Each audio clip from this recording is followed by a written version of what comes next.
I always thought growing old would feel quieter, like the gentle hum of a Sunday morning, coffee steaming, the world soft around the edges, and the sound of birds replacing alarm clocks. But that morning the only sound was the tick of the kitchen clock, and the echo of my own voice saying, "I gave her everything, my trust, my retirement, and she left me with nothing." It started like most heartbreaks do, with love. My daughter, Emily, was the pride of my life. She had my wife's eyes, steady, brown, always shining when she laughed. When her mother passed away, I promised I'd take care of her no matter what. Turns out I never thought to ask who'd take care of me. When I turned 65, Emily threw a retirement party. Neighbors came, my old buddies from the factory stopped by. They clapped my shoulder, told me I'd earned my rest. Emily gave a toast, standing there in her navy dress, voice trembling just enough to sound sincere. "Dad, you've worked your whole life for me, now let me take care of you." Everyone cheered, and I, God help me, I believed her. It wasn't long before she started talking about managing my finances. Said she'd studied some personal finance videos that I shouldn't have to worry about online accounts or investments. I laughed at first. "I still know how to count, kiddo." She smiled, that gentle, coaxing smile daughters use when they want something. "Dad, you've done enough, just let me handle it." She made it sound like love, and maybe it was in her own way until love became control. We sat at the kitchen table one afternoon, papers spread out between us. She'd brought coffee, my favorite kind, with hazelnut creamer. There was laughter, the kind that makes you forget what you're signing. "Just a few forms," she said. "Transfers, updates, retirement stuff." I signed, because when you've spent a lifetime building trust, you forget it's something that can be taken away in a single stroke of ink. Months went by, she called less. The visits stopped. And when she did come by, she was in a hurry, always somewhere to be. I noticed the new car first, then the designer purse. Then the phone she said was a business necessity. I told myself not to question it. After all, she was doing well. Maybe she deserved nice things. Maybe, I thought, this is how it feels to be taken care of. But the house felt colder. Bills started coming in with red letters I didn't understand. I called the bank one day just to check. The woman on the phone paused longer than usual before she spoke. "Sir, your account shows a full withdrawal, last month in person." It took me a few seconds to process that sentence. Full withdrawal, in person. I hung up the phone and stared at the wall, the old clock ticking loud enough to hurt. Outside, the mail truck drove away, its tail lights fading down the street. I remember thinking how strange that the world keeps moving even when your heart stops. That night I sat in the dark and tried to convince myself it was a mistake. Maybe she'd invested it somewhere. Maybe she planned to surprise me, because a father's love always looks for excuses, until it can't. When I finally called her, she sounded different, cold, distant, almost annoyed. "Dad, calm down," she said. "It's my inheritance anyway. You were going to leave it to me." I didn't raise my voice, didn't curse, didn't cry, just silence. And in that silence, something inside me broke cleanly, like a branch that had been bending for too long. The next morning, I packed a small bag. No money, no plan, just a photo of her mother and me on our wedding day. I locked the house, left the key under the mat, and walked down the driveway as the sun came up. The birds were singing. The sky was the same soft blue it had been every other morning, but I felt like a ghost in my own life. People ask what betrayal feels like. It doesn't feel like anger. It feels like emptiness, like standing in a room you built with your own hands, watching someone else tear it apart. And yet, somewhere between that silence and the sunrise, something else began to stir inside me. Not revenge, not hatred, something smaller, quieter, a refusal to disappear. I didn't know then what I'd become, how I'd start again at 65, or how that small refusal would turn into something people would later call the Silver Hope Foundation. All I knew, sitting on that park bench with $20 in my pocket, was this: when they think you're done, that's when your real story begins. Before everything fell apart, there were years that felt endless, steady, almost noble in their ordinariness. The kind of years that blur together when you've worked the same job, driven the same road, packed the same lunch. You don't remember them by the days, they live in smells, in sounds, in the feel of things. I remember the scent of machine oil that clung to my clothes, the way my hands were always rough, no matter how much lotion I used. The hum of the factory floor, metal on metal, steam hissing through vents, men shouting over the noise. It wasn't a beautiful life, but it was honest. Every morning at 5, the alarm would buzz and I'd rise before the sun. Emily would still be asleep, her hair in a messy halo on the pillow. I'd stand there a moment just looking at her. It made the day ahead a little lighter. When she was small, she thought I was a magician. I could fix broken toys, find lost shoes, make pancakes shaped like stars. But magic is just work you don't complain about. Her mother, God, she had a laugh that could fill a whole kitchen. We didn't have much, but she could make an evening feel like a holiday. Spaghetti for dinner, candles from the dollar store, and the three of us singing along to the radio, off-key and happy. When the cancer came, I stopped singing. I kept working double shifts because that was the only way I knew how to fight something I couldn't fix. The hospital bills came like waves, but I paid everyone. Sold the old truck, pawned my wedding ring, never told Emily how close we came to losing the house. She was 14 then, bright, restless, full of plans. Her mother made me promise not to let her give up her dreams, so I didn't. There's a certain kind of exhaustion that sits behind your ribs, the kind that doesn't go away with sleep. But when you're raising a child alone, you don't get to rest, you rotate. Work, cook, clean, help with homework, then start again. Still, I never resented it. Because in every test she passed, every smile she gave me, I saw proof that it mattered. I remember one evening after her high school graduation. We sat on the porch steps, fireflies floating like slow sparks in the dark. She leaned her head on my shoulder and said, "One day, Dad, I'll make enough so you'll never have to work again." It was such a simple promise. I didn't think much of it then, just smiled, ruffled her hair. But sometimes words grow into ghosts. They come back to you when you least expect it. College was another mountain. Tuition notices, book costs, dorm fees, it never ended. I picked up side jobs, unloading trucks, mowing lawns, repairing fences. I remember my hands shaking from fatigue as I counted crumpled bills on the kitchen counter. But there was always this small, stubborn joy. The envelope I'd mail her every month, labeled for you. Her calls were always short, busy. But once near finals, she said, "Dad, you're my hero." That sentence carried me through the next 10 years. After she graduated, she moved to the city.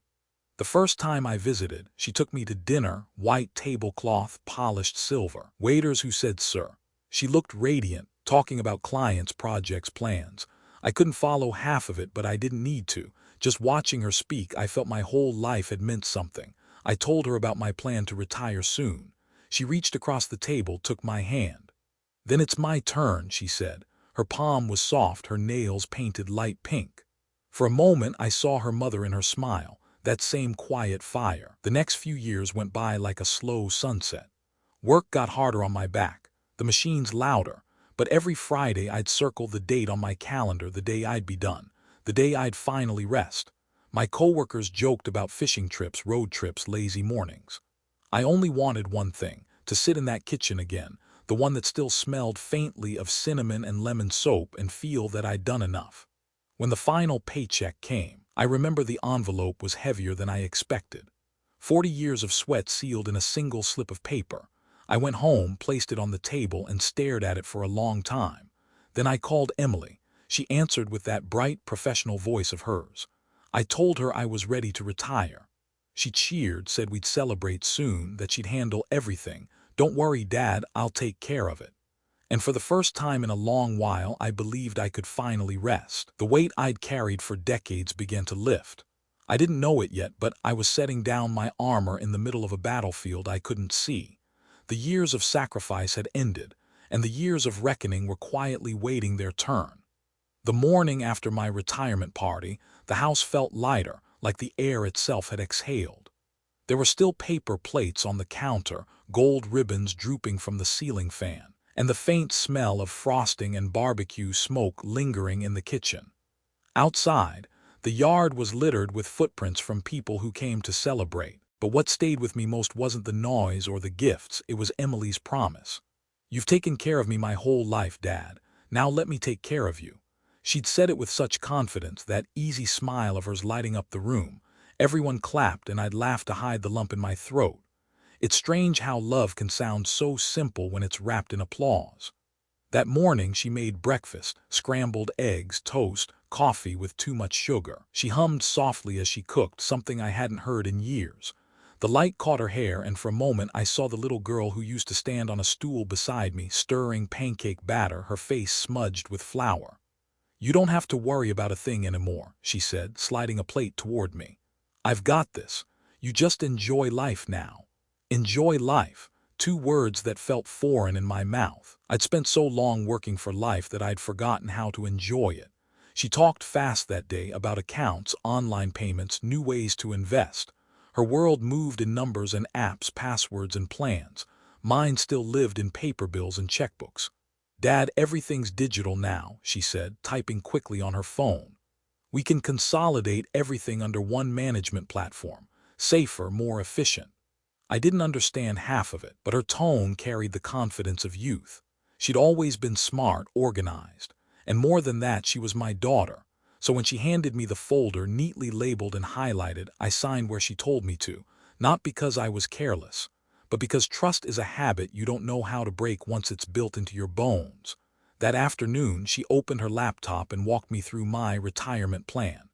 Charts, projections, percentages. She spoke like someone giving a TED talk, focused, proud, certain. I nodded along, not wanting to interrupt. She leaned closer, eyes bright. "Dad, imagine this. Within a year, you'll have double your savings. We'll invest some, save some, and I'll handle the rest. You've earned peace, not paperwork." Her words wrapped around me like a blanket. For the first time in decades, I allowed myself to believe in the idea of rest.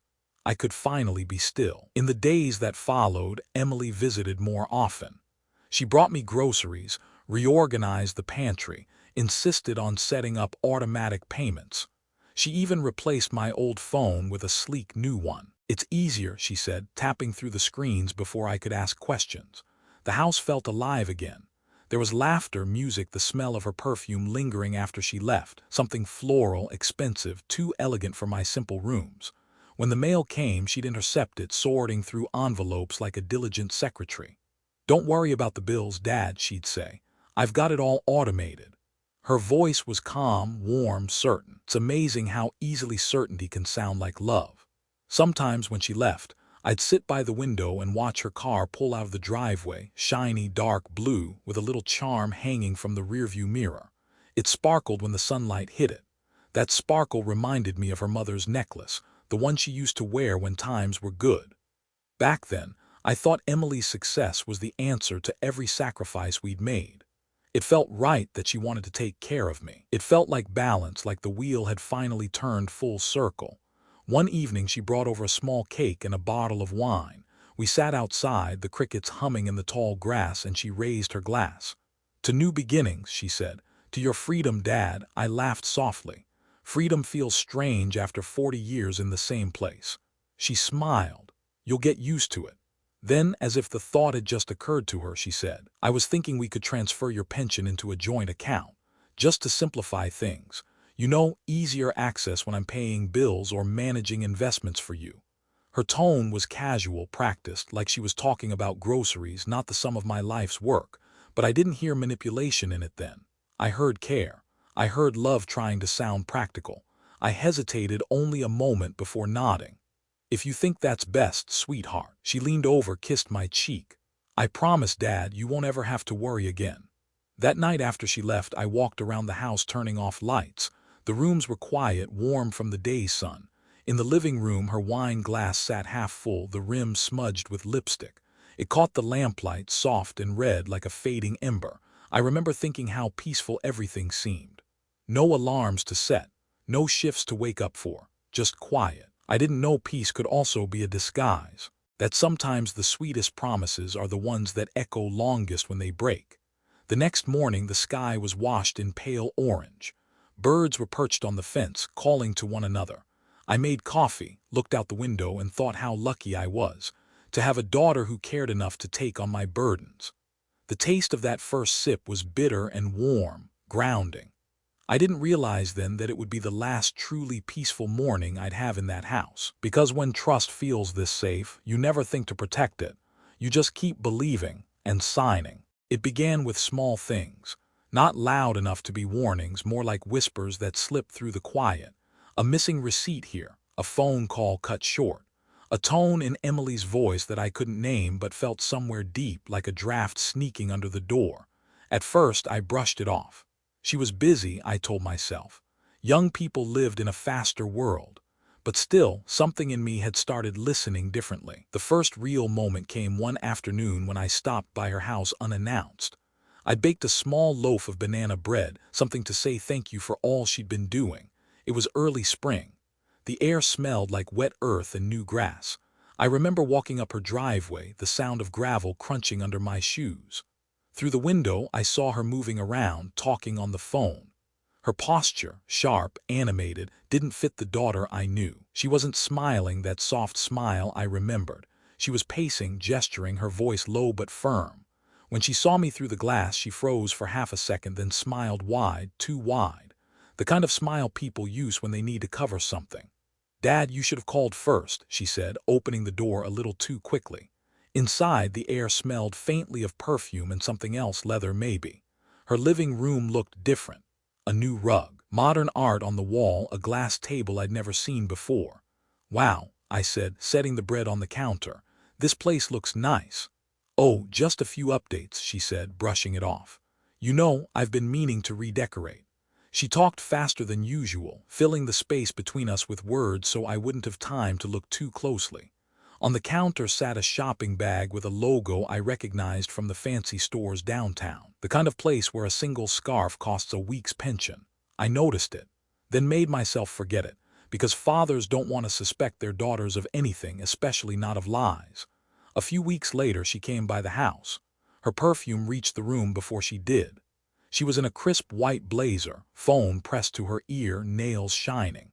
She talked about meetings, clients, deadlines, words that used to sound foreign in our kitchen. Then she opened her laptop and said she'd made some great portfolio adjustments. I nodded, pretending to understand, but when I asked how everything was going with the investments, she just smiled. "Don't worry, Dad, you're doing amazing, just leave the numbers to me." That word amazing sat strangely in my gut, too slick, too final, like a period at the end of a sentence I hadn't finished reading. It was around that time I began noticing small delays, utilities paid later than usual, letters from the bank arriving already opened. Once, I caught her slipping one into her purse before I could read it. She laughed, said it was junk mail. But I remembered the thin blue of the envelope, the way her hand had trembled just enough for me to see. That night I couldn't sleep. The ceiling fan ticked softly above me, and the shadows of the blades moved like clock hands I couldn't stop watching. I told myself not to be paranoid, but trust, once cracked, becomes a restless thing. One afternoon, while sorting old photos, I came across a picture of Emily at 16. She was standing in front of her first car, a beat-up little sedan I'd saved months to buy her. Her grin was wide, unguarded, proud. I stared at that photo for a long time, trying to find that same girl in the woman I'd seen pacing behind the glass. Where had that version of her gone? Or had I simply stopped seeing clearly? Spring turned to summer. The heat pressed through the curtains like a heavy breath. I started taking evening walks, trying to think. The air would cool by dusk, carrying the smell of barbecues and cut grass from other people's yards. I'd pass neighbors laughing on porches, music spilling from radios, and I'd think about how, once upon a time, Emily and I used to sit outside like that, 2 chairs, 1 blanket, nothing fancy. Now she was a stranger in high heels, always in motion, always somewhere else. The moment that truly unsettled me came in late July. I received a call from the insurance office, routine, they said. They needed to confirm a few details about my joint account representative. I froze, I hadn't appointed one. When I asked who was listed, the woman on the line hesitated. "It says Emily Harris," she said. "Your daughter." My mouth went dry. It wasn't the fact that she'd added her name. It was that she hadn't told me. After that call, I sat by the window for a long time, the phone still warm in my hand. Outside, the sky was the color of rust and rain, the first storm clouds of the season rolling in. Thunder rumbled low, far away, like something warning me to listen this time. That evening, Emily called, cheerful as ever. I almost brought it up, almost asked her why. But when I heard her voice, the words died in my throat. "You sound tired, Dad. You should rest.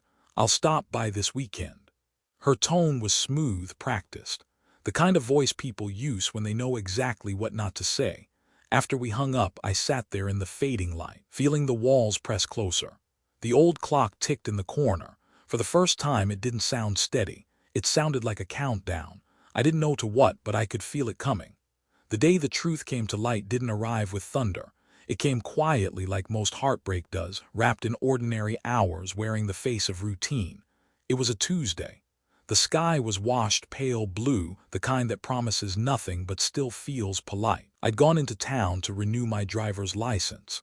They asked for proof of address, so I stopped by the bank on my way home to get a statement printed.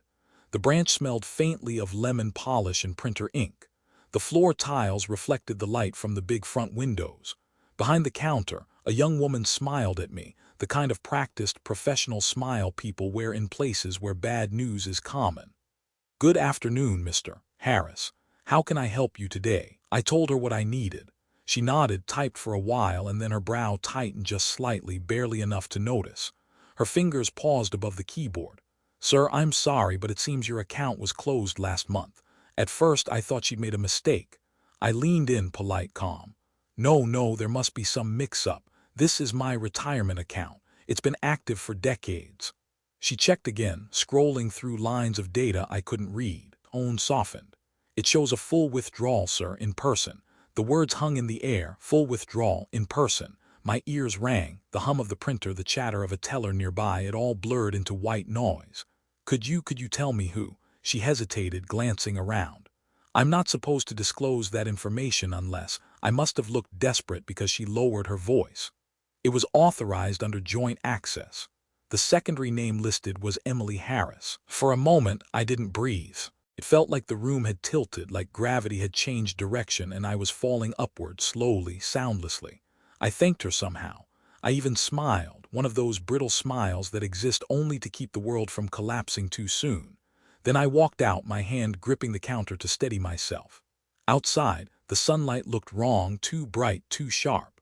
The cars gliding by seemed part of a world that had nothing to do with me anymore. I sat in my truck, staring at the steering wheel until the shapes around me blurred. My first thought wasn't anger, it was disbelief, then a strange kind of shame. The kind that comes when you realize the betrayal didn't sneak up on you, you invited it in, offered it coffee, handed it your trust wrapped in a bow. I don't know how long I sat there before I drove home. The road looked endless, every stoplight dragging its seconds out like punishment. I tried to rehearse what I'd say to her, how I'd ask, how I'd keep my voice steady. But words kept breaking apart in my head, fragile as dry leaves. When I pulled into the driveway, her car was already there. A sleek black sedan, polished, spotless, almost smug under the afternoon sun. Through the window, I could see her moving around the kitchen, phone in hand, laughing at something. For one cruel heartbeat, I thought maybe it was all a mistake, that she'd been planning something, some surprise, some investment I didn't understand. But when she turned and saw me standing there, her smile faltered just long enough to confirm what I already knew. "Dad, I was just about to call you," she said too cheerfully. I stepped inside. The air smelled faintly of citrus and money, new furniture, polished metal, something sterile. The kitchen counters gleamed with appliances that hadn't been there last week. "Emily," I said quietly, "I went to the bank today." She froze. The pause was barely half a second, but it cracked the air between us. "Oh, why would you do that?" "They said my account was closed, that it was withdrawn completely." She sighed, set her phone down carefully like she was afraid of breaking something fragile. Then she looked at me with a mix of annoyance and pity, the look adults give to children who have asked a question they shouldn't. "Dad, listen, it's not what you think. I moved the funds to a better investment structure. You wouldn't understand the logistics. It's safer this way. All of it. Yes, you weren't using it anyway. It's just sitting there depreciating. I thought you'd want me to make it work." Her tone was so calm, so professional, that for a moment I wondered if she truly believed what she was saying, if she'd convinced herself that theft was love wearing a suit. I took a slow breath. "I trusted you," I said. "And you still can," she shot back. "I'm your daughter, not some stranger. This is for both of us." "Then why didn't you tell me?" Silence, a heavy, pulsing silence. She looked down, then away. "Because I knew you'd make it difficult. You worry too much." The sentence hit harder than any insult could have. I wasn't angry anymore, just hollow, like someone had scraped out everything solid inside me and left only the echo of what used to be love. I don't remember leaving the kitchen. I remember her voice calling after me, sharp, defensive, fading as I stepped outside. The air was cooler now, the first edge of evening creeping in. Somewhere down the street a lawnmower hummed, steady and indifferent. I walked to the end of the driveway and stopped. The sky had turned the color of bruised peach, that strange half-light before night really falls. And in that color I felt something shift, a quiet collapse like a bridge giving way inside my chest. All those years of working, saving, believing, it had all funneled into this single, aching silence. When I finally looked back at the house, her silhouette moved past the window, confident, busy, untouched.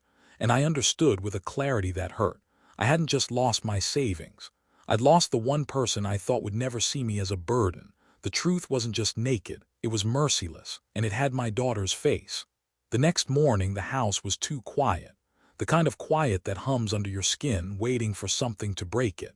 I didn't sleep that night, just sat at the kitchen table, the one she used to color on when she was little, staring at the patterns in the wood grain until they started to look like rivers, like escape routes.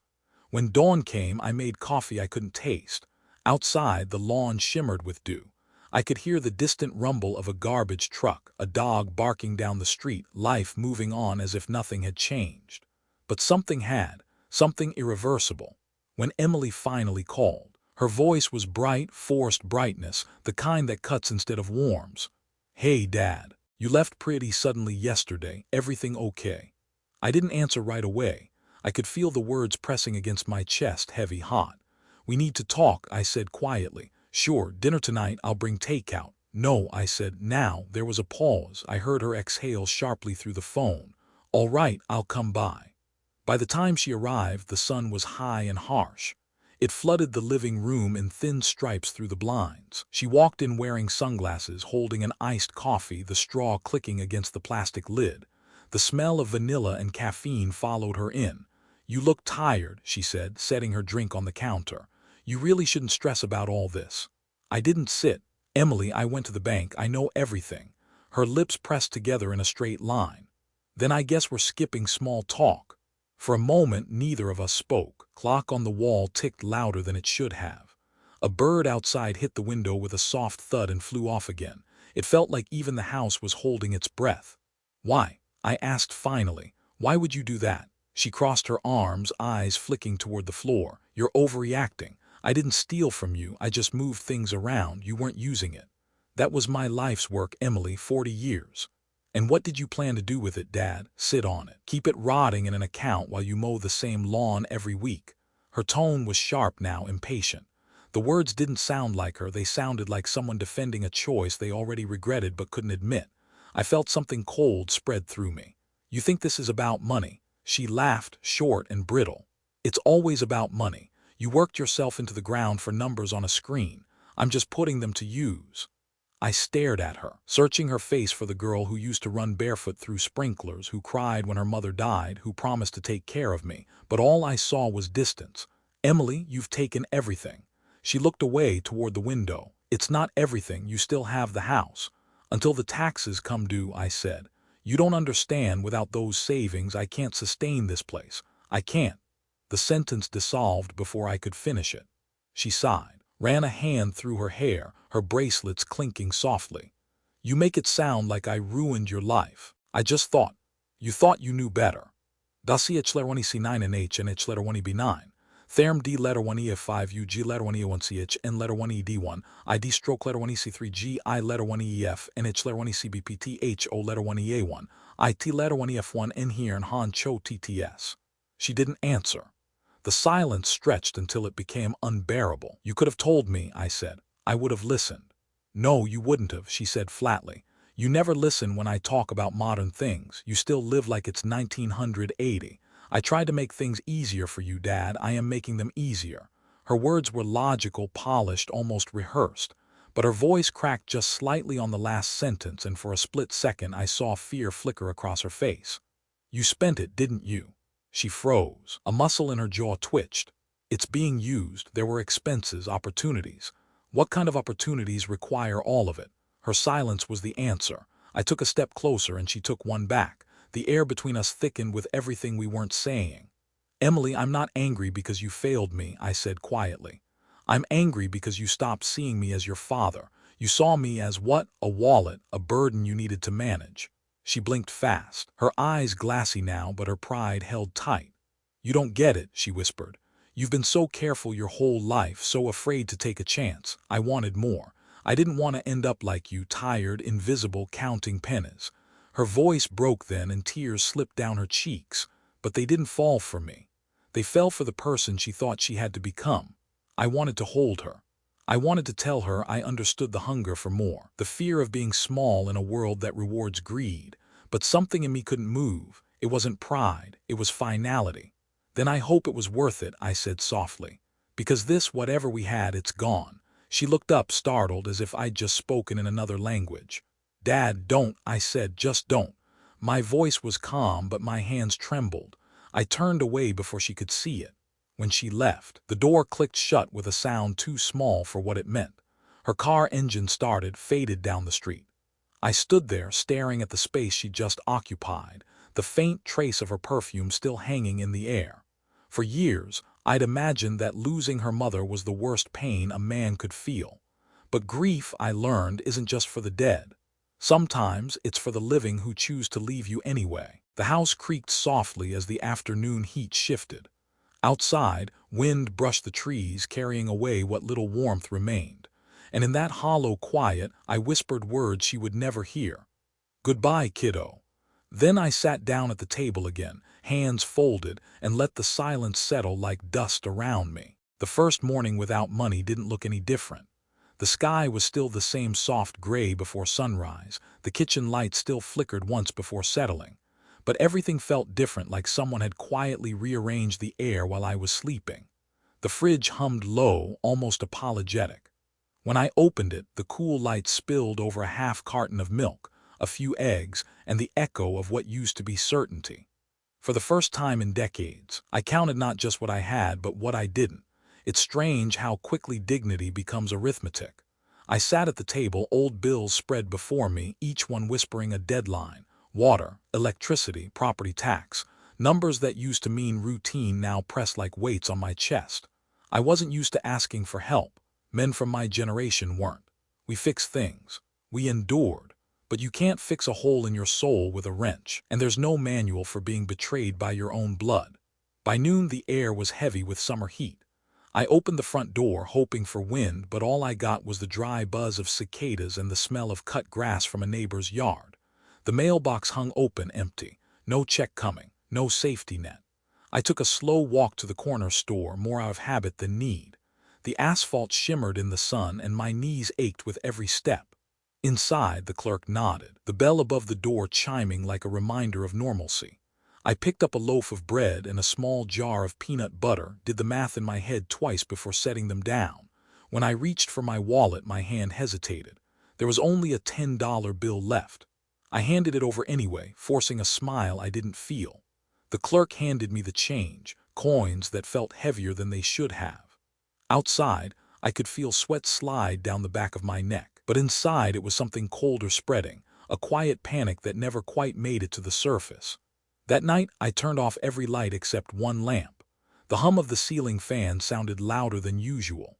I tried watching TV, but every commercial seemed to mock me. Retirement plans, travel packages, smiling couples with silver hair and full wallets. I muted it and sat in silence. There was something strange about hearing your own breathing in a room that used to be filled with another person's voice. Emily's laughter had once echoed off these walls. Now it was just me and the soft click of the lamp chain swaying in the draft. On the second day, I began sorting through the garage. Boxes stacked with old tools, photo albums, and pieces of a life that once felt solid.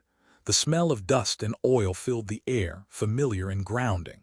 I wiped my hands on a rag, realizing I hadn't touched most of this stuff in years. By afternoon, I set up a small table near the driveway, a makeshift yard sale. A man stopped to ask about an old drill. A woman haggled over a coffee table. I smiled politely, took their cash, thanked them.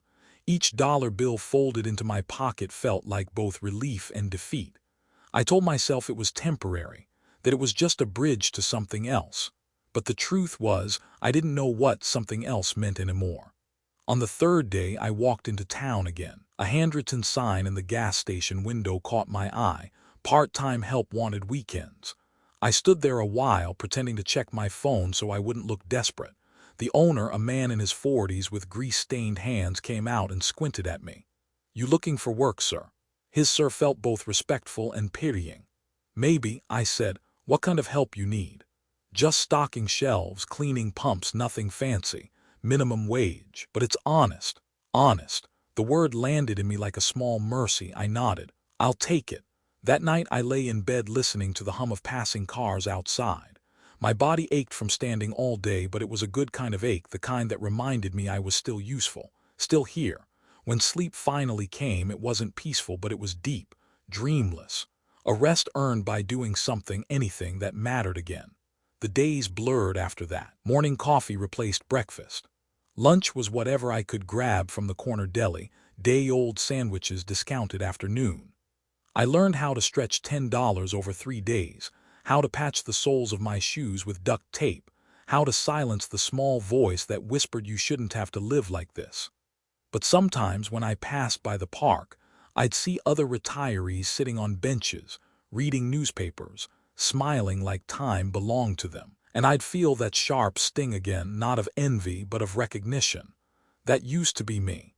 One evening, as I closed the station after a long shift, the owner handed me an envelope. "It's not much," he said, "but you earned it."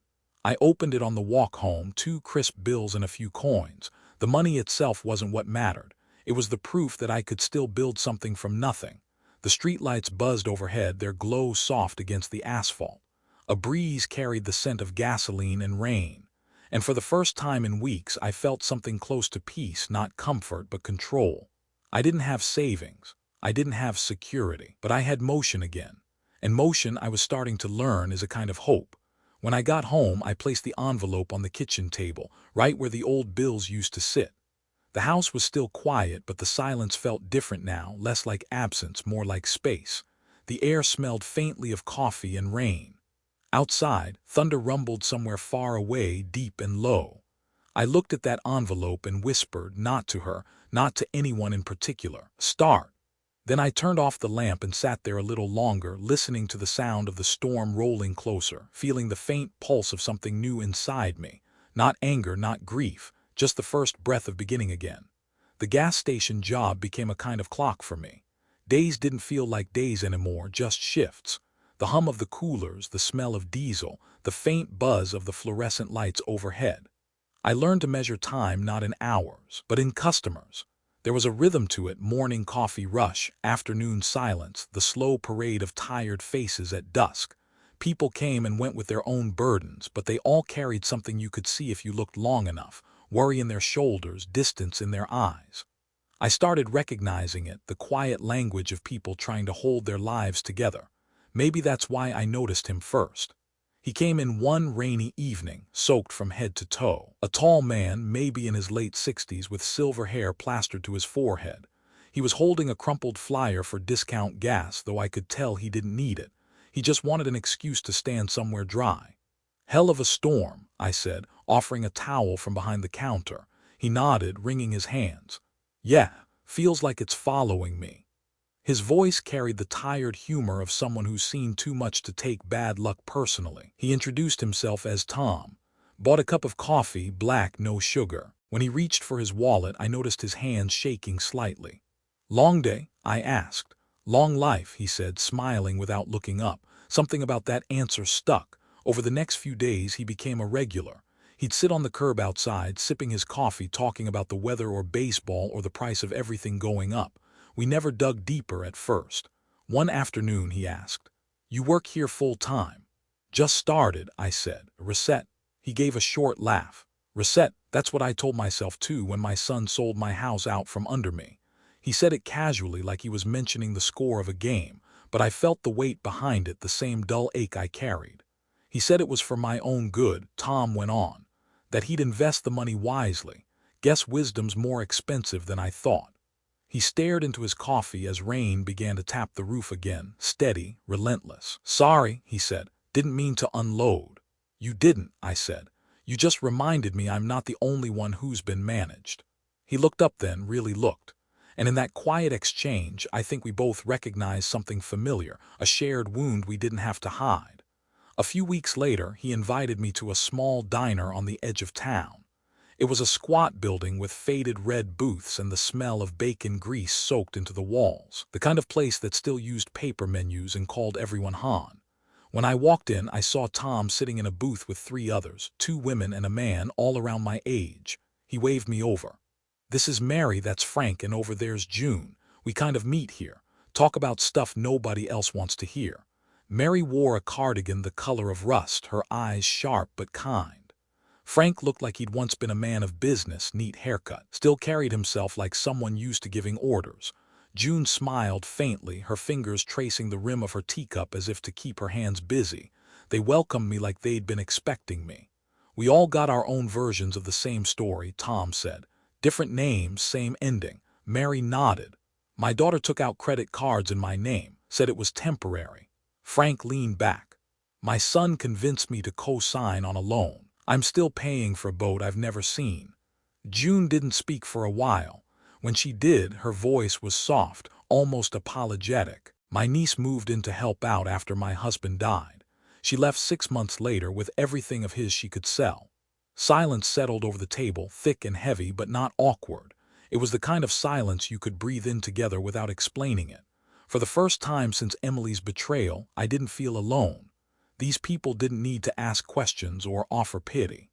They already knew the texture of that particular kind of loss, the way it lingers, not as pain but as absence.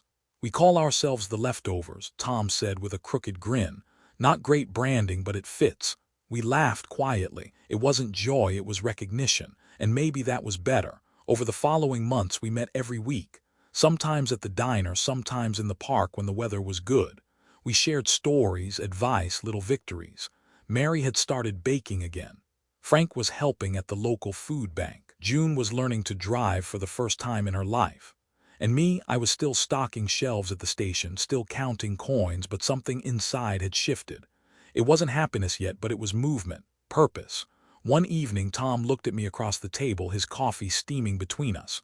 "You ever think about doing something with this?" "With what?" "All of it. The hurt, the lessons, people like us, there are more out there. Lost, embarrassed, too proud to talk about it." The idea startled me, not because it was new, but because it felt like something I'd been carrying quietly, waiting for someone else to name. I didn't answer right away. I just stared out the window where the sun was dipping behind the diner sign, the neon letters flickering between open and closed. "Maybe," I said finally, "maybe we could help them find their footing again." Tom smiled. "Then I guess that's where we start." Waitress came by with the check. We split it 5 ways, each insisting on paying their part, tiny rebellions of independence.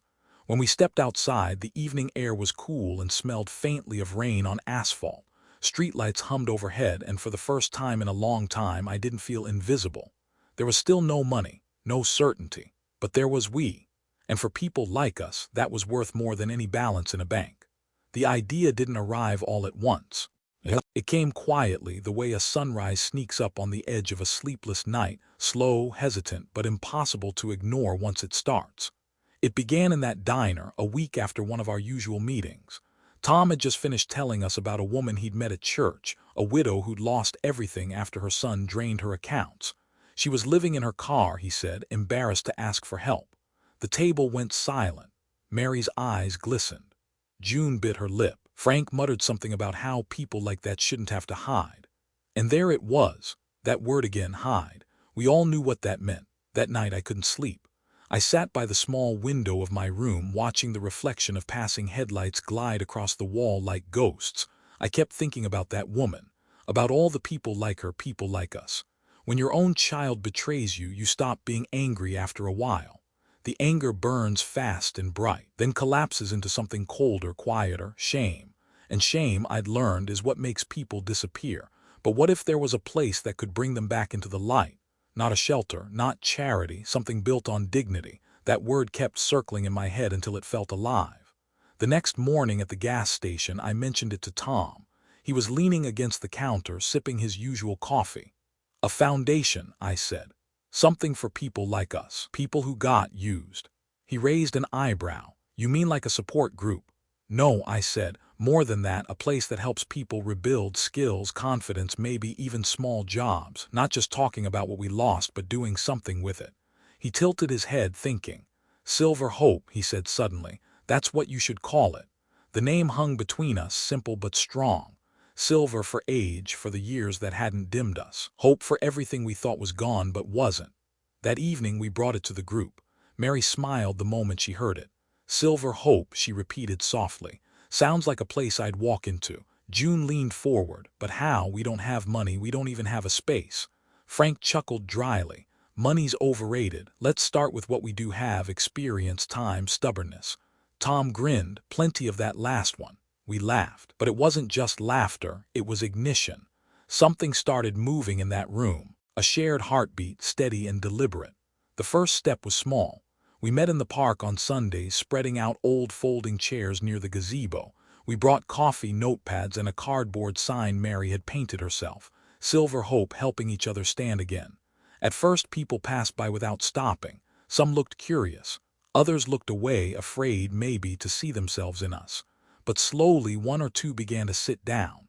Then 5, then 10. They came with stories that felt like echoes of our own. Parents, grandparents, widows, veterans. Each one carried that same quiet shame, that same disbelief that someone they loved could have used them like a debit card. But when they spoke, the shame cracked open and something else began to pour out: relief. Word spread.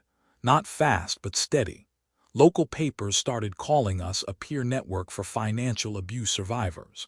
I didn't like that phrasing. It sounded clinical. We weren't patients. We were people trying to live again. One reporter asked me, "What's your mission?" I told her the truth. We don't rescue anyone, we remind them they're still capable. We began teaching each other skills. Frank showed people how to budget again. Mary taught basic cooking for those who'd lost their homes. June helped with phone scams and online safety. Tom and I fixed things: old chairs, broken radios, whatever people brought us. It wasn't glamorous, but it was ours. We didn't wait for grants or sponsors. We built it out of scrap and stubbornness. The first time we helped someone find a part-time job, we celebrated with dollar store cupcakes. When a woman reunited with her estranged sister because of our meetings, we cried and laughed in the same breath. Every small victory stitched us a little more whole.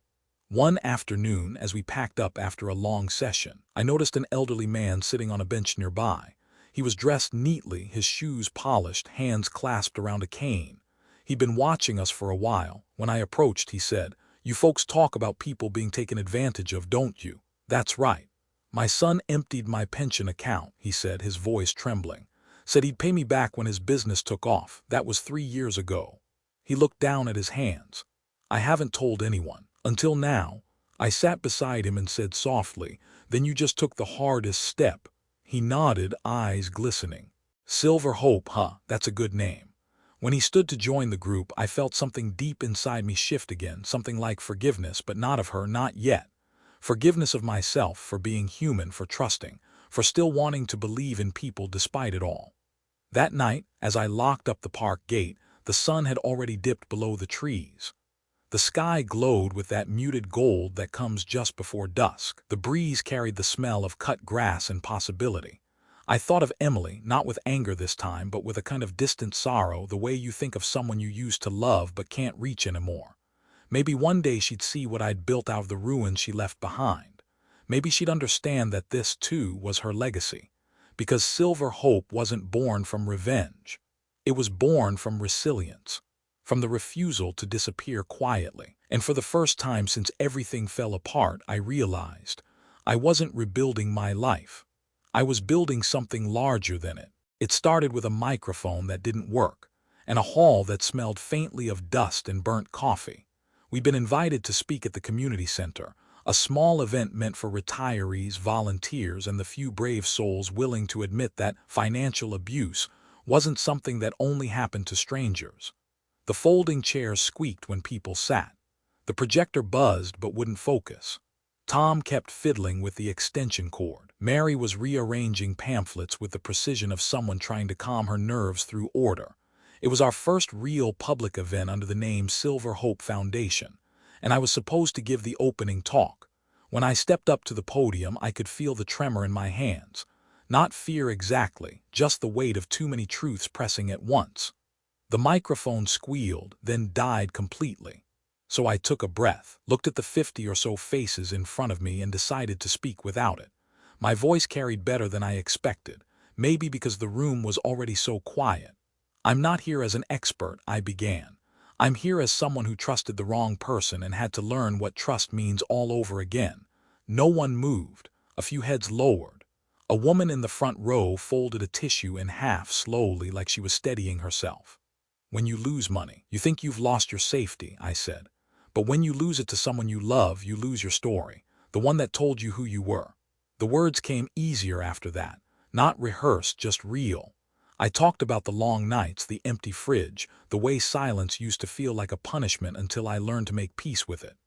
Then I told them about Silver Hope, how we'd started with nothing, and somehow turned that nothing into something that kept growing. When they stole our savings, I said, they thought they took our worth, but maybe what they really did was give us a mission. That line hung in the air for a moment like it had been waiting there all along. Someone in the back clapped, then another. And then the whole room joined in, not loud or wild, but steady like rain finding rhythm.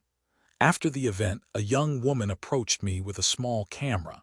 She was from the local newspaper. "Would you mind repeating that last line for a video?" she asked. I hesitated. I'd never been comfortable with cameras, but Tom nudged me. "Go on," he said. "Never know who might need to hear it." So I did. I looked straight into the lens, no script, no polish, and said, "When they stole my money, they gave me a mission, and that mission is to make sure no one else feels alone in the dark." She thanked me, packed up her gear, and left. I didn't think about it again, not until a week later.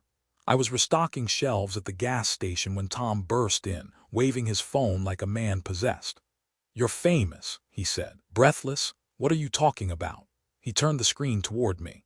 The video, our little interview, had been posted online, over 500,000 views, comments flooding in from all over the country, people writing things like, "This happened to my dad," or "I thought I was the only one." And one that hit me hardest, "Thank you for saying it out loud. I've been hiding for years." Within days, calls started coming in. Churches, senior centers, even a radio station in Texas. Everyone wanted to hear more about Silver Hope. Mary cried the first time she saw our name trending. Frank just shook his head and said, "Guess we're in business now." We weren't chasing fame, none of us had time or ego for that. But there was something sacred about being heard. For years, our pain had been private. Now it was public, and somehow that made it lighter. A week later, I stood in front of a small crowd again, this time outdoors at the park where we used to meet. The air smelled of wet leaves and the faint sweetness of autumn. Dozens of new faces were there, some local, some who had driven for hours just to sit under our banner. I recognized that look in their eyes, the quiet desperation of people who hadn't yet said their story out loud. It was like looking at my old reflection. We started with 5 people. I told them. 5 people who thought their lives were over. Turns out we were just getting started. The crowd murmured softly, leaning in. "If you've been taken advantage of by a child, a partner, anyone, it doesn't define you, it tests you, and you get to decide what comes next." I paused, the wind tugging at the corners of the sign behind me. They thought we were finished, but we are the generation that built everything they stand on, and we're not done building yet. The applause this time wasn't polite, it was alive. Hands clapping, voices rising, tears glinting like glass in the sunlight. Later that evening, as we packed up folding chairs and stacked them into the van, I looked around at everyone, Tom laughing with Frank, Mary hugging a new member, June taking down the banner with careful hands. The sun was low, painting the trees gold. The air hummed with that tired, content quiet that follows a day well spent. I sat on the park bench, phone buzzing in my pocket with new messages, new stories, new cries for help. It was overwhelming, but it was also purpose, pure and solid. Tom walked over, handing me a coffee. "You realize," he said, grinning, "you've started a movement." I smiled, shaking my head. "No, we did." He raised his cup to Silver Hope. We clinked paper cups, and for a moment the sound was small but eternal. The kind of sound that carries even after you stop hearing it. The night settled in, cool and soft. And I realized something I hadn't felt in years. The quiet thrill of belonging not to a past I'd lost, but to a future I was helping build. It happened on a Wednesday, one of those bright, deceptive afternoons that look peaceful from the outside. The kind where the sky is too blue for anything bad to happen. I was in the park, finishing a meeting with a new volunteer when I saw her. Emily. She was standing by the edge of the crowd, half hidden behind the trunk of an oak tree, her hair pulled back neatly, sunglasses covering her eyes. For a moment I thought I was imagining her, the way you sometimes think you see ghosts in places you once felt safe. She didn't move until the event ended. The volunteers began packing up chairs, folding banners, chatting about dinner plans.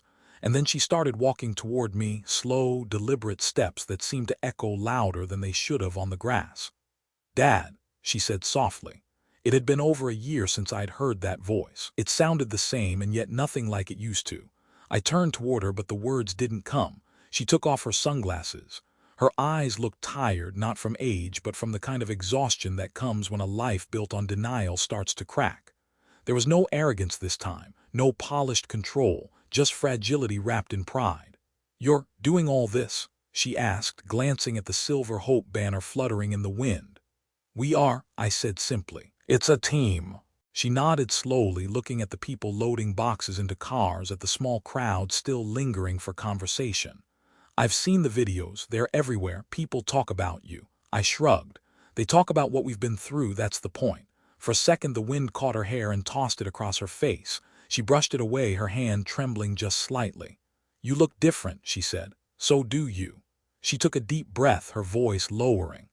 "Dad, I came here because I didn't know how else to reach you.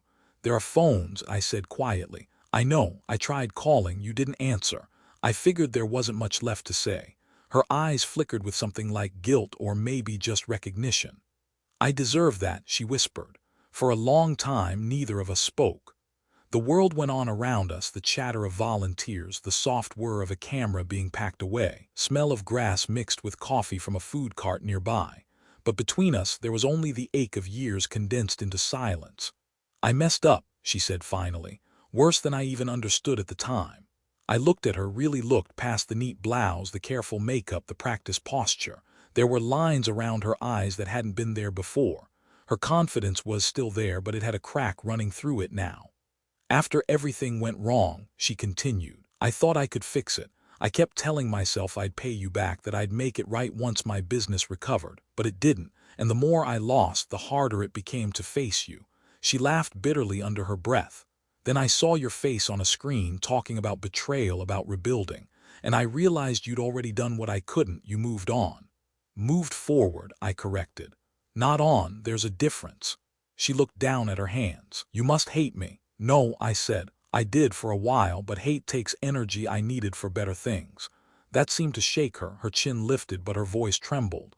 "I don't expect forgiveness. I needed to see you, to see if you're okay."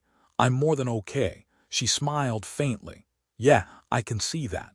For a moment she looked around again, at the sign, the people, the sense of purpose hanging in the air.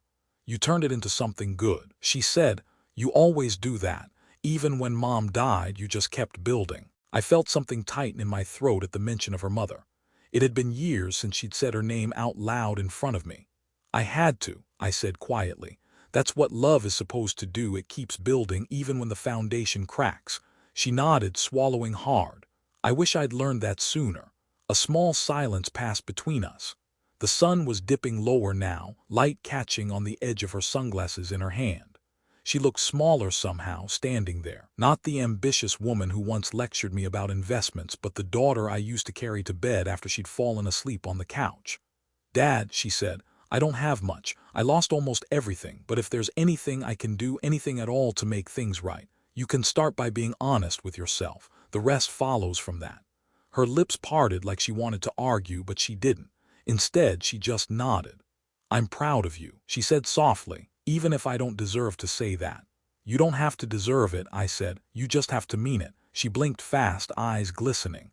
Then she reached into her purse and pulled out a small envelope. "This isn't much," she said. "A donation for Silver Hope." I stared at it. The paper was crisp, clean, expensive. The gesture was genuine, but it wasn't what I wanted. "Keep it," I said. "Use it to get yourself steady first. Then help someone else. That's how you'll make it right." She hesitated, then tucked it back into her purse. When she finally spoke again, her voice was barely above a whisper.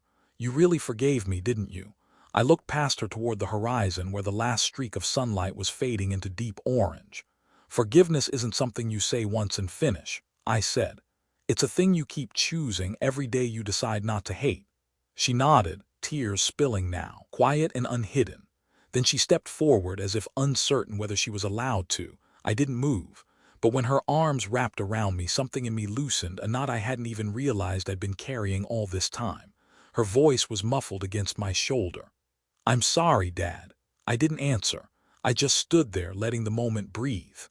The scent of her shampoo, lavender and rain, brought back 1,000 mornings long gone. The wind moved softly through the trees above us. For a fleeting second, the world felt still again. When she finally pulled away, her face was red, her eyes swollen, but there was something lighter in her expression, something that looked a little like peace. She whispered, "I'll see you again." I smiled faintly. "That's up to you." She nodded, turned, and walked toward the parking lot. Her figure grew smaller with every step until she disappeared behind the rows of cars and the soft hum of the evening. I stood there a long while after she was gone. The park was quiet again, filled with the sound of crickets and the faint rustle of leaves. And for the first time since she'd taken everything, I realized what she'd really stolen wasn't money. It was time. And somehow in that embrace, we just started to get a little of it back. The invitation came as a surprise.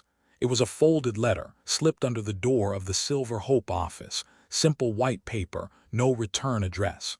Community charity gala honoring local impact leaders. Guest speaker, Emily Harris, financial consultant.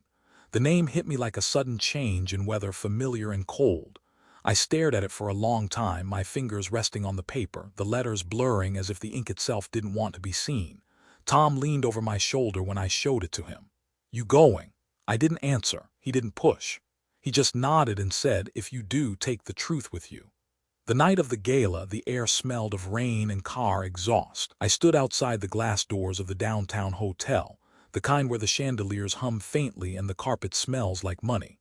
Through the windows, I could see people milling around in suits and evening gowns, champagne glasses catching the light like tiny suns. My reflection in the glass looked out of place, cheap jacket, worn shoes, a tie that hadn't seen daylight since my daughter's wedding. For a moment, I almost turned around. But something stronger than pride kept me still. It wasn't vengeance. It was the need for clarity for both of us. When I walked in, the sound swallowed me, laughter, silverware, a pianist playing something expensive and hollow. The air was heavy with perfume and polite ambition.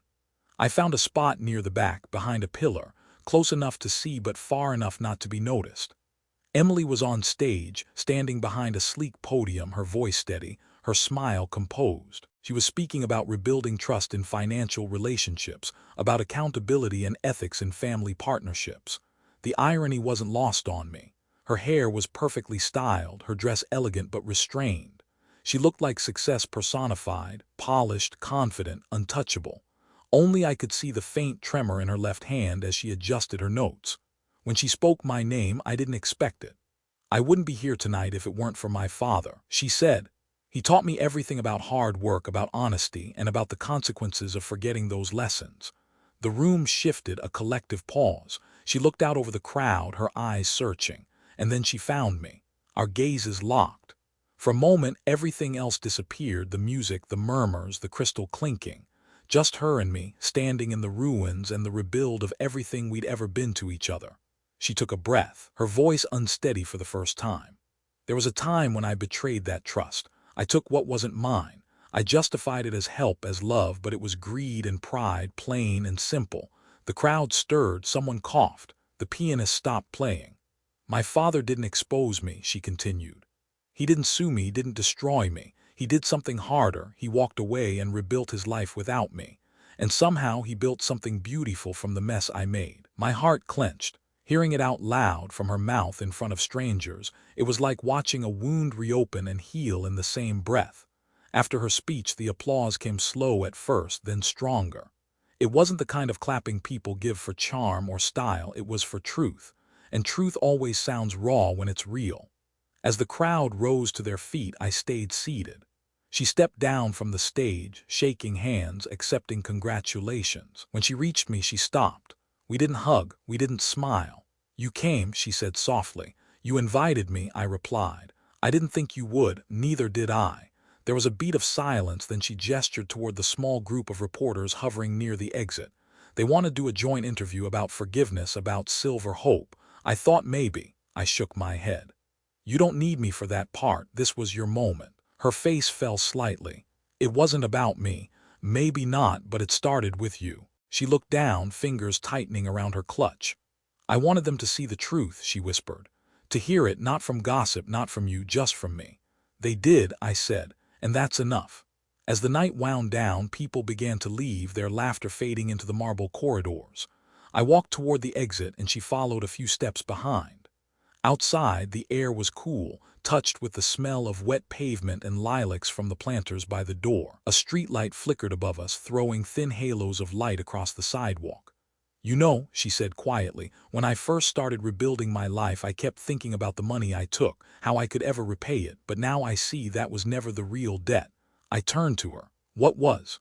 The trust. The years I stole from you, I can't give those back, but I can spend the rest of mine trying to honor them. Her voice cracked just enough to sound human again. Not the speaker, not the businesswoman, just my daughter. I nodded, not our forgiveness this time, but recognition.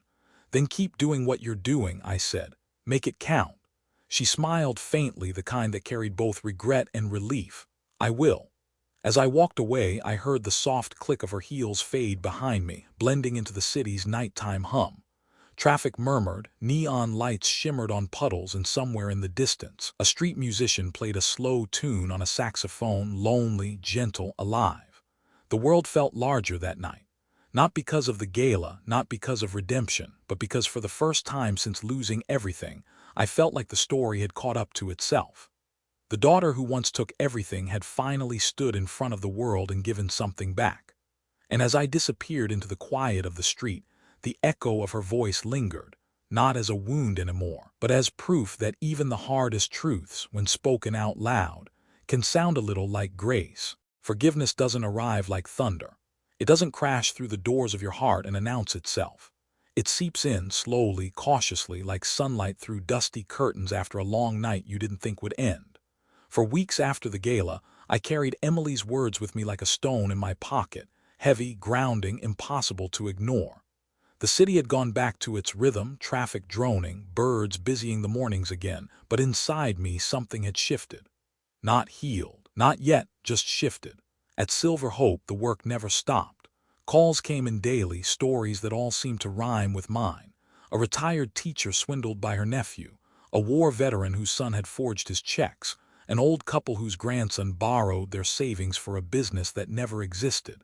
Each story carried its own shade of betrayal, its own vocabulary of heartbreak. And every time I listened, I thought of Emily. Not in anger anymore, but as a reminder of what human weakness can look like when it wears a familiar face. I'd tell them, you don't owe forgiveness to the person who hurt you, you owe peace to yourself. And sometimes in saying it, I'd realize I was still talking to me.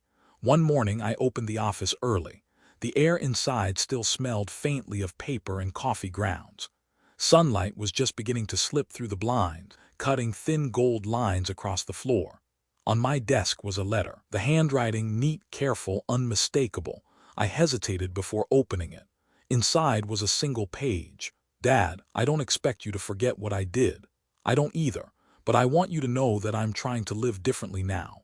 I'm working with a community center that helps seniors manage their finances.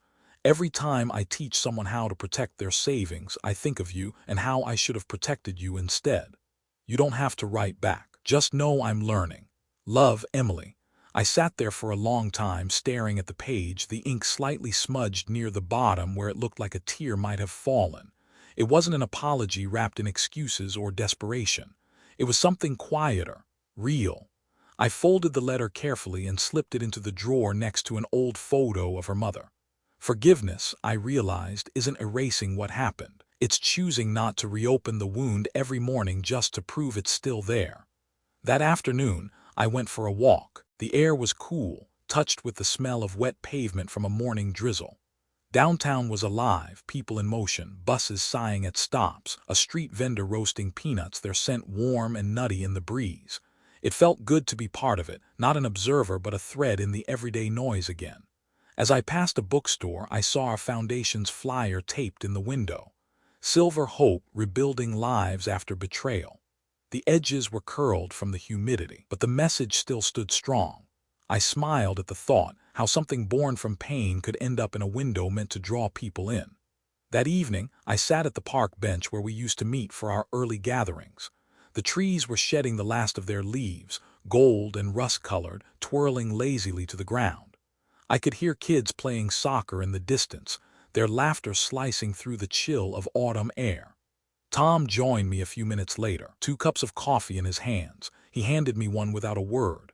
"You look lighter," he said after a while. "Maybe I am. Did something happen?" I hesitated, then said, "She wrote to me." He didn't react with surprise, just nodded like he'd been expecting it all along. "You gonna write back?" "No need," I said. "Some things don't need more words, just space to settle." He sipped his coffee. "You forgiving her doesn't mean you forget, you know." "I know," I said. "That's the point." As the sun dipped lower, the park lights flickered on, circles of soft gold against the fading sky. A breeze carried the faint scent of pine and something sweeter, like bread baking somewhere nearby. The kind of scent that made the world feel kind again, even if just for a moment. "I forgive her," I said, half to Tom, half to the wind. "But I remember everything, because forgetting means pretending it didn't matter. And it did. It all mattered." Tom smiled faintly. "Sounds like peace." "Something close," I said. "Peace doesn't mean you stop feeling. It just means the feeling stops owning you." We sat there in silence as the street lamps buzzed overhead. A train horn echoed faintly from miles away, low and steady. Later that night I went home and opened the old box of keepsakes in my closet. Inside were fragments of another life, photographs, ticket stubs, handwritten notes from decades ago. Among them was a picture of Emily at 10 years old holding a kite almost twice her size. Her grin was pure sunlight. I ran my thumb along the edge of the photo, the paper soft from age. For the first time in years, it didn't ache to look at it. It just felt honest, like memory finally settling into its rightful place, not as a weight but as witness. I placed the photo on the mantel next to her mother's candle and whispered, "She's finding her way." The candle light flickered in quiet agreement. Outside, the wind pressed gently against the windows, steady and patient, like time itself breathing. Forgiveness, I thought, isn't the end of the story. It's the moment you stop trying to rewrite it. And though I'd never forget what she'd done, I could finally say, without bitterness, without blame, that the remembering no longer hurt. It simply reminded me that I had lived, loved, lost, and somehow kept the best parts of both. It started with a phone call on a gray morning in early spring. The air outside the Silver Hope office was heavy with fog, the kind that makes the world feel suspended, quiet, waiting. Tom was fiddling with the coffee machine when the phone rang. He picked it up half asleep, then suddenly mouthed CNN to me, eyes wide. I froze. The voice on the other end belonged to a producer from a national morning show. They'd seen our video clips, the community work, the testimonials, the story of how Silver Hope began, and they wanted to feature us. Human resilience, she called it. A story the country needs right now. For a moment the room went still. Frank stopped sorting flyers. Mary's hand paused midair, coffee cup trembling slightly. Then slowly the realization sank in. Our little patchwork foundation, the one born out of pain and garage meetings, was about to step into the light. The following weeks passed in a blur. Emails, calls, interviews, cameras. Journalists crowded into our small office, their lights too bright for a place that had learned to grow quietly. They asked about betrayal, rebuilding, redemption. Each of us told our story, not as victims, but as people who had turned damage into direction. The segment aired on a Sunday morning. The host introduced us with soft piano music and phrases like turning pain into purpose. And then, for the first time, the country heard the voice of a group that had refused to vanish in silence. I watched it from my living room. The light from the screen flickered across the walls, illuminating the old photos that lined the mantel. When my own face appeared, telling the story of losing everything to my daughter and building again, I didn't flinch. It no longer felt like shame. It felt like testimony. By Monday, the phone wouldn't stop ringing. Donations came in, small ones at first, then larger. Checks written in shaky handwriting, envelopes carrying notes from people in every state. "Your story saved me." I thought I was the only one. "I haven't spoken to my son in 5 years. Maybe now I will." We started keeping a map on the wall, red pins marking every city that had reached out. By summer, the map looked like it was bleeding light. Success didn't change who we were, it just gave us a bigger stage. We moved out of the small office and into a renovated warehouse by the river. The air inside smelled of paint and possibility. The walls were lined with photos, faces of the people who'd found their way back through Silver Hope, some smiling, some serious, all of them alive again in a way that only truth can make you. Tom started organizing workshops on elder protection laws. Mary ran cooking sessions for seniors learning to live independently again. Frank handled operations, spreadsheets, logistics, his old executive habits finding purpose again. And June, with her steady kindness, managed the new volunteers, making sure every call that came in was met with warmth, not pity. We built partnerships with local banks, counseling centers, churches. Emily even helped connect us with organizations she now worked for, quietly, respectfully, never seeking credit. Dasiach letter 1EC9NH. Therm letter 1ED9T cow NG letter 1EFN stroke letter 1EC3G letter 1EFNV letter 1EDB. IV tro TH letter 1EF1CT letter 1EBF C letter 1E7 Emily Trong CH. 13. Community Center. It was strange at first hearing her name in the same breath as ours. But that's what growth does, forces you to make peace with contradictions. Then one afternoon I got an email from a town in Ohio. A retired machinist had seen our interview and wanted to start a Silver Hope chapter there. A week later, another came from Texas, then Florida, then Oregon. It spread not like a company but like a language people already knew but had forgotten how to speak. Within a year, we had chapters in 17 states. I traveled to many of them myself, shaking hands with people who looked at me not as a savior, but as proof that losing everything doesn't mean you disappear. At one event in Chicago after the speeches ended, a woman approached me. Her hands trembled as she held out a photograph of a young man. "My son," she said softly. "He took everything I had. I thought I'd never smile again." She paused, looking down at the picture. "Then I found Silver Hope. I don't have my money back, but I have myself back. That's worth more." Her voice cracked. "You gave that to me." I didn't know what to say. So I just held her hand, both of us standing there in the middle of the crowd, strangers connected by the same scar. With growth came new challenges, attention, scrutiny, funding politics. Reporters wanted to frame us as heroes. We resisted that. We weren't heroes.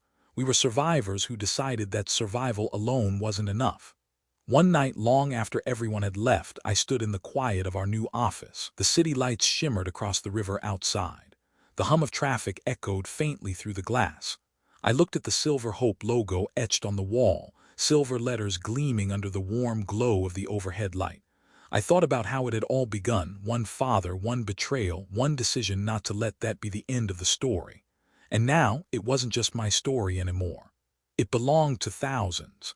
Later that week, we held a national gathering, our first. Hundreds came from across the country, filling the auditorium with faces and laughter and tears. When I stepped up to the stage, the lights were blinding, but the sound was life itself. "We started with a handful of people," I said. "Dasiach letter 1EC9NH, Thay 5 right arrow, a handful, D stroke letter 1EC3 tron leitmotiv trung V letter 1EDB ICH, 10 and 15. A few who had every reason to give up. But pain, when shared, can become purpose, and purpose, when shared, can change the world."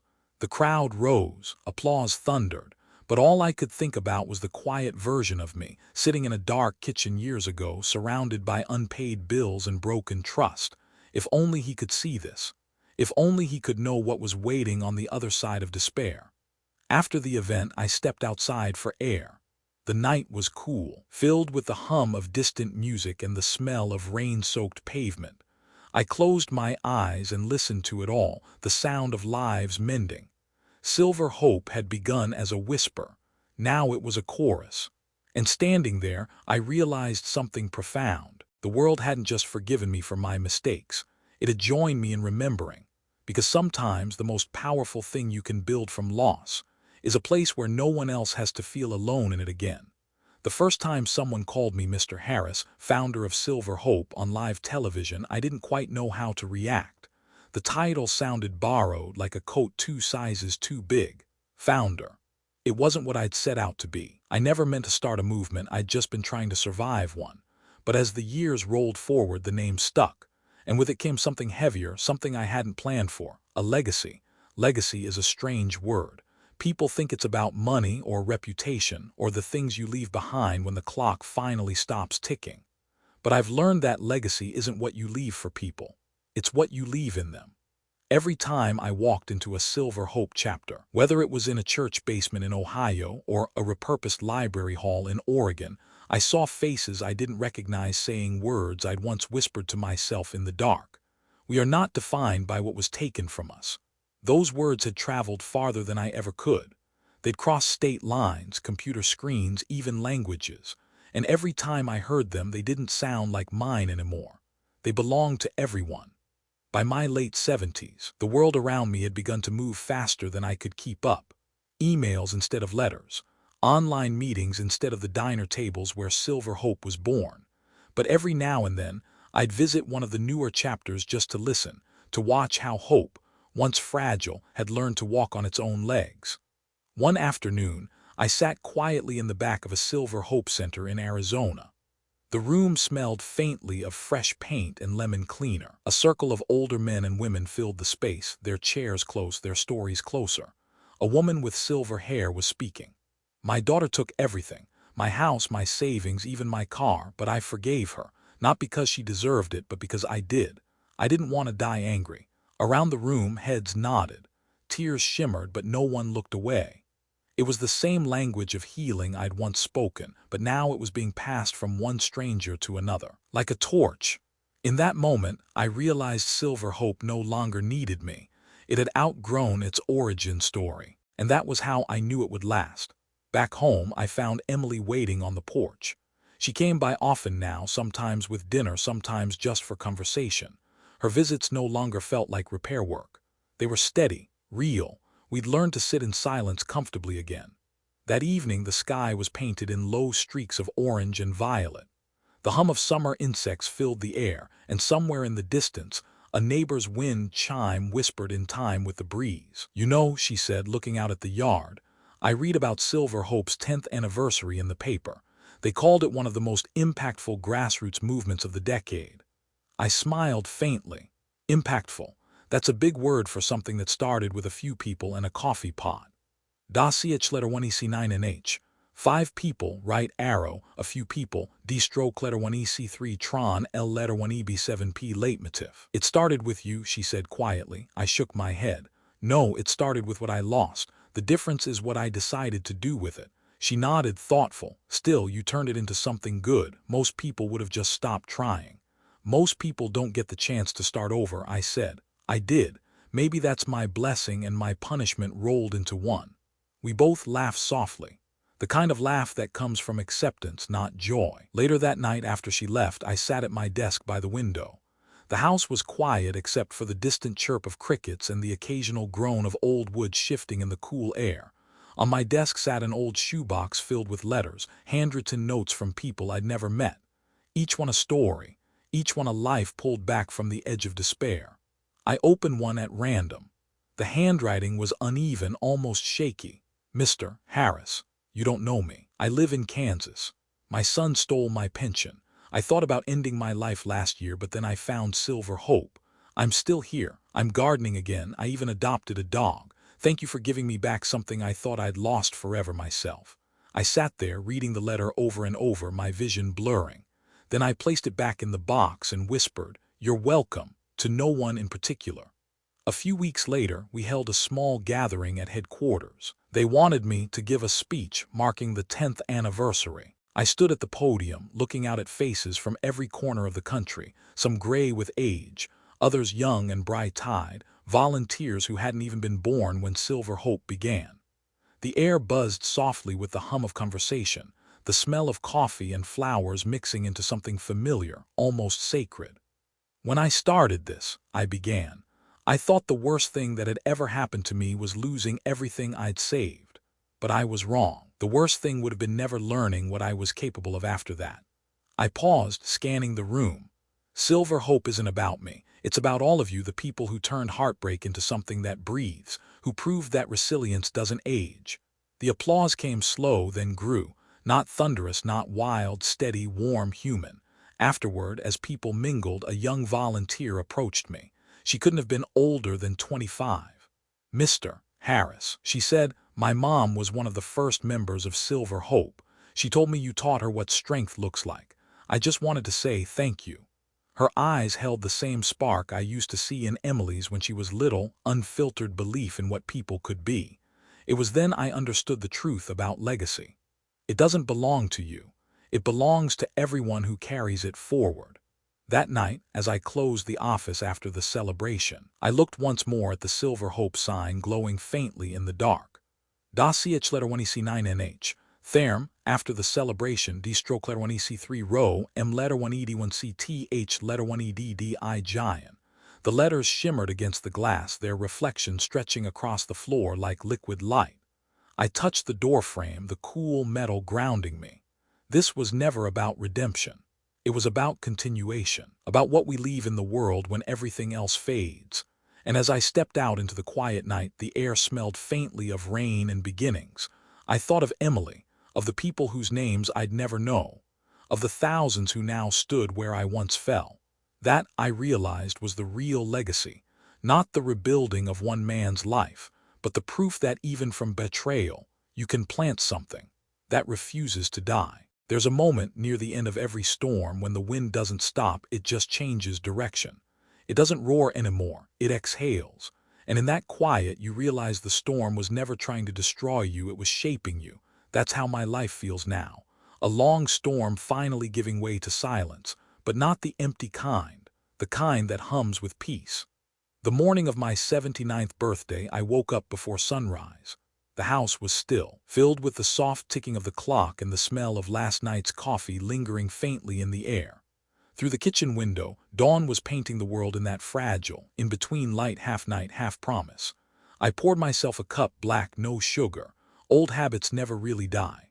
Outside, the world was stretching awake, the distant bark of a dog, the whisper of tires on wet pavement, a train horn low and steady somewhere beyond the trees. And I thought, I made it, not in the way people mean when they talk about success, but in the quiet way that means you've come full circle and survived your own story. Later that day, we gathered at the Silver Hope headquarters. The sign gleamed softly in the morning sun, brushed steel letters catching light, the kind of glow that doesn't boast but simply exists. Volunteers bustled about, setting up tables, hanging streamers, laughing. They'd planned a small celebration, a Founder's Day, they called it. I told them not to make a fuss. Of course, they ignored me. When I arrived, the room erupted in applause. Cameras flashed. A few people cheered. But what caught me off guard wasn't the noise, it was the sight of faces. So many faces. Old, young, black, white, tired, hopeful. An entire mosaic of lives stitched together by the same invisible thread of recovery and forgiveness. Tom was there, of course, his hair grayer now, his laugh still the same. Mary, still bossing everyone around, making sure the coffee urns were full and the napkins straight. Frank, the eternal organizer, checking schedules. And June, dear, gentle June, hugging every newcomer like she'd known them her whole life. Emily was there too, standing near the back, quiet, watching. Her eyes found mine and she smiled. It was the kind of smile you give when words would only get in the way. They showed a video, clips from over the years. Old photos of our first meetings in the park, our signs made from cardboard, our folding chairs half broken but full of hope. Then came the chapters that followed. The first building, the first workshop, the first newspaper headline. And finally, footage from all the Silver Hope centers across the country. People speaking different accents from different walks of life, all saying the same sentence in their own way. I thought my life was over. But it wasn't. By the time the lights came up, the room was quiet. No applause. Just a kind of stillness that meant everyone felt it deeply, personally. When it was my turn to speak, I didn't use a microphone. I didn't need one. The older I get, the more I realize the heart hears better when the voice stays soft. You know, I began, when all this started, I didn't think I was building something. I thought I was just trying not to disappear. Ripple of gentle laughter moved through the crowd. But the truth is, Silver Hope wasn't born out of courage, it was born out of heartbreak. I didn't plan to lead, I just refused to quit. I looked around the room, faces glistening, hands folded, listening. People once told me my life was over. that I was too old to start again, too broken to matter. But here's the thing about being underestimated: it's the best fuel there is. Because when they think you're done, when they write you off, leave you behind, that's when you get to show them who you really are. My voice cracked a little, not from sadness but from truth. Starting again isn't about proving them wrong. It's about proving to yourself that the story doesn't end until you say it does. After the speech, I stepped outside for air. The sun was warm now, spilling gold across the parking lot. The air smelled of rain and fresh-cut grass. Behind me, the sounds of laughter floated out through the open doors, music, clinking cups, life. Emily joined me, holding 2 cups of lemonade. "You did good," she said. "You always say that, because it's always true." We stood there quietly for a while. She looked out over the street where volunteers were helping people load boxes of donated supplies into their cars. "They're saying they want to open Silver Hope abroad," she said. "Canada first, maybe the UK." I chuckled softly. "Guess hope travels well." She smiled, then looked at me seriously. "Dad, you know, all those years ago when I took everything, I thought I'd ruined your life. But watching all this, maybe what I really did was wake it up." I didn't answer right away. I just put a hand on her shoulder. "Maybe we both woke up," I said. "That's what pain does. It shakes you until you remember who you are." That night, after the celebration ended and everyone went home, I sat alone in the empty hall. The chairs were stacked, the lights dimmed, the air still carrying traces of perfume and coffee and the faint electric buzz of joy. I walked to the banner that read Silver Hope Foundation, 10 years of healing, and touched the corner of the fabric. It felt smooth under my fingers, cool, almost alive. I thought about the people I'd met, the ones who'd come in trembling, ashamed, and left standing taller than they'd ever been. I thought of Tom and Mary and Frank and June, of Emily, of every letter, every handshake, every story. And in that moment I understood something I hadn't all these years. The real miracle wasn't that I got my life back. It was that I learned how to give it away. The next morning the sun rose bright and unashamed over the town. I took my usual walk by the river. The air was crisp, the water shimmering with tiny flecks of light. A boy on a bicycle rode past and waved. He couldn't have known who I was, but that didn't matter. I waved back anyway, and for the first time in my long, complicated life, I didn't feel like I was living a second chance. I just felt alive. When people think you're finished, when life knocks you down so hard that even standing feels impossible, remember this: you are not defined by what broke you. You are defined by what you build from it. Forgiveness doesn't mean forgetting. Resilience doesn't mean pretending it didn't hurt. It means carrying the lesson without letting it crush you. If you've lost something, money, trust, someone you loved, don't let that loss be the final sentence in your story. Let it be the comma, the pause before the next chapter begins. Because when they think you're done, that's when you get to start again, stronger, wiser, and more deeply human than before. Thank you for walking with me through the retirement betrayal, a story not just about loss, but about rebirth. If you're listening right now, I hope you take away one truth: no one is ever too old, too late, or too broken to begin again. Cherish your family, listen to the people you love, and never forget forgiveness, no matter how hard it may be, is the only path that truly sets you free. Thank you for watching, for sharing, and for spending your time here. If this story touched you, please subscribe to the channel and share it with someone who might need a little hope today. Wishing you health, peace, and a family filled with love. And remember, when they think you're done, that's when you begin.